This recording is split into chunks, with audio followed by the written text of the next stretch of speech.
А Муха, а ты очень молодой, в общем. Ну как у тебя с этим? Не собираешься жениться? Времени нету жениться. И невесты нету. Невесты тоже нет, Тоже да? нету. Да, проблема. После войны обязательно. Сколько тебе лет? Мне 21. На самом деле Мухаммеду Каскулову на этих кадрах не 21, а 19. Скрыв свой возраст, он вместе с кабардинскими добровольцами приехал на помощь Абхазии во время Отечественной войны. Муха – так называли его друзья. Романтик с обостренным чувством справедливости, бесстрашный воин, готовый к самопожертвованию. Таким он остался в памяти своих друзей.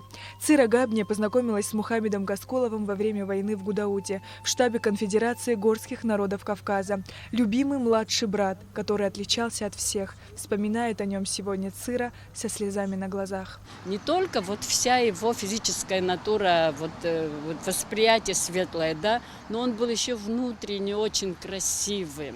Вот война, вот такая красота, это вот, знаете, как нонсенс, да, но с другой стороны, именно вот такие ребята как раз и с нашей абхазской стороны, и со стороны Северного Кавказа, вот именно такие люди, и красивые душой и телом, конечно же, здесь были.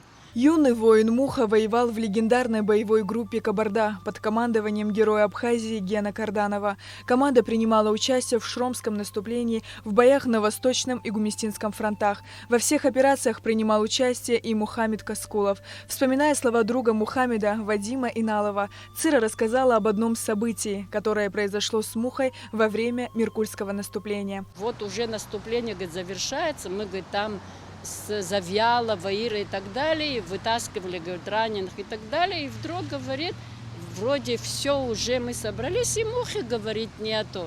Ну, просто, говорит, это, я, говорит, чуть с ума не сошел, и стали искать, говорит, по фронту, по всему фронту. Другая группа к ним присоединилась, и они вместе вышли.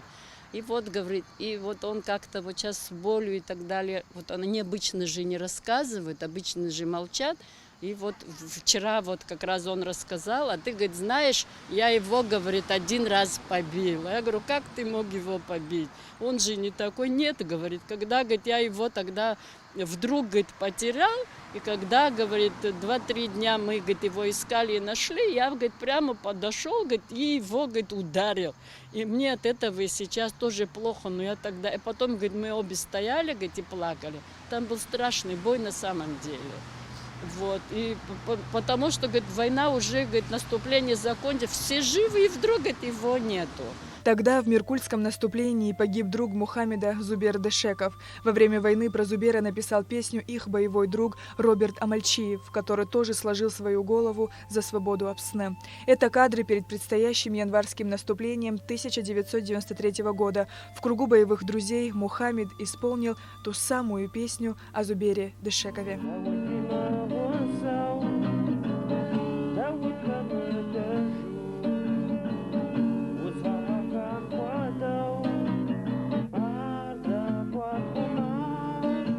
Нанули Лакашия тоже познакомилась с Мухаммедом в штабе Конфедерации горских народов Кавказа. Она рассказала, как во время войны в Абхазию приехал отец Мухаммеда, чтобы забрать его.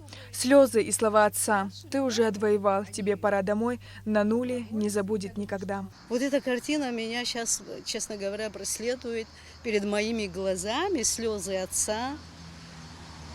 Он его уговаривал: ты уже отвоевал, давайте вернемся к маме домой, потом приедешь. Я не знаю, что он ему сказал.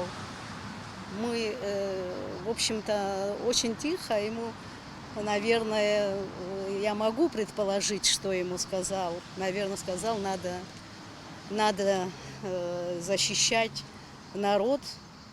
Я воин, я кавказец, я должен здесь быть. И что самое удивительное, они всегда почему-то рвались туда, где было очень тяжело. Этот Кварчал, Восточный фронт. Мне кажется, вот на таких, как Муха, наверное, держится справедливость, мир, свобода, потому что, наверное, он просто не мог остаться равнодушным к нашей трагедии. Меня до сих пор вот удивляет, почему такие молодые, очень интеллектуальные молодые люди. Вот, казалось бы, такое в мирное время шли на смерть. В моем представлении на таких, как Мухаммед Каскулов, держался мир, справедливость и порядочность, добавила Нанули. Он был очень эрудирован, хорошо разбирался в искусстве, а любовь к литературе ему привела мама, к которой он был очень привязан. Я очень сочувствую его семье, особенно маме. Он очень был привязан к маме, он всегда рассказывал. Я не помню, чтобы он о ней нам не рассказал. Она была учительницей, работала в школе. Вот. Мне кажется, она была для него идеалом. Любил жизнь, был таким романтиком, с одной стороны, и настоящий воин. Как это в нем сочеталось, для меня это загадка. Мне очень сложно сейчас выразить все, вот внешне все свои ощущения. Мне очень больно, очень жаль. Ушел настоящий герой. Они все уходят. Мне кажется, у него личная жизнь тоже не сложилась.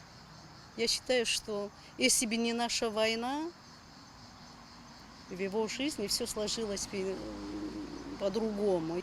Я очень хочу, чтобы наши ребята, которые вот подрастающее поколение, чтили, знали, дорожили ими. Мухаммед любил Абхазию и часто приезжал сюда. Его уход из жизни – утрата не только для кабардинского народа, но и для абхазского. Мухаммед прожил недолгую, но достойную жизнь с чувством ответственности и долга перед историей, предками и последующими поколениями. Сария Кварацхеля, Алексей Агухава, Абхазское телевидение.